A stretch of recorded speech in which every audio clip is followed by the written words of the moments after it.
एक कन्या थी जिसका नाम वेदवती था, जो भगवान विष्णु की तपस्या कर रही थी। रावण जबरन वेदवती को अपनी पत्नी बनाना चाहता था। वेदवती ने योग क्रिया द्वारा अपने शरीर को भस्म कर दिया और रावण को श्राप दिया, मेरे ही द्वारा तेरा संहार होगा, तुझे मारने के लिए मेरा अवतार होगा। अग्नि देव ने वेदवती की आत्मा को अपने तन में समाहित कर लिया था।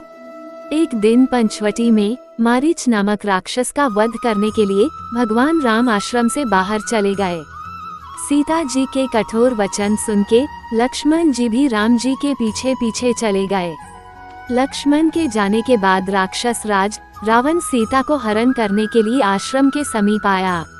उस समय अग्निदेव भगवान राम के अग्निहोत्र गृह में विद्यमान थे।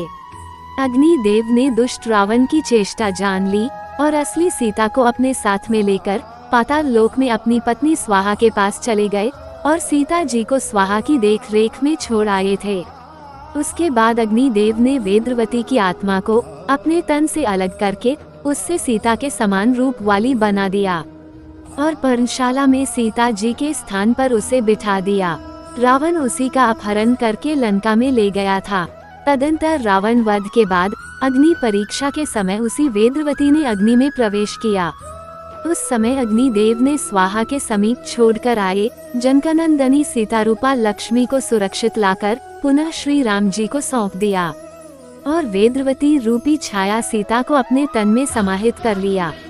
और तभी माता सीता ने भगवान राम से वेदवती के लिए कहा कि प्रभु, इस वेदवती ने बड़े दुख सहे हैं, ये आपको पति रूप में पाना चाहती है, इसलिए आप इसे अंगीकार कीजिए। प्रत्युत्तर में भगवान राम ने कहा, समय आने पर मैं इसे पत्नी रूप में जरूर स्वीकार करूंगा। समय बीता, राजा आकाश राज यज्ञ करने के लिए अरनी नदी के किनारे भूमि का शोधन कराया। सोने के हल से पृथ्वी ज्योति जाने लगी। तब बीज की मुट्ठी बिखेरते समय राजा ने देखा पृथ्वी से एक कन्या प्रकट हुई है, जो कमल की शैया पर सोई हुई है और सोने की पुतली सी शोभा पा रही है। राजा ने उसे गोद में उठा लिया और यह मेरी पुत्री है, ऐसा बार बार कहते हुए महल की ओर चल दिए। तभी आकाशवाणी हुई, राजन, वास्तव में ये तुम्हारी ही पुत्री है, इस कन्या का तुम पालन पोषण करो। ये कन्या वही वेदवती है जिसे रावण अपने साथ लंका ले गया था। राजा के कुलगुरु ने इस कन्या का नाम पद्मावती रखा। धीरे धीरे समय बीता, कन्या युवा हुई।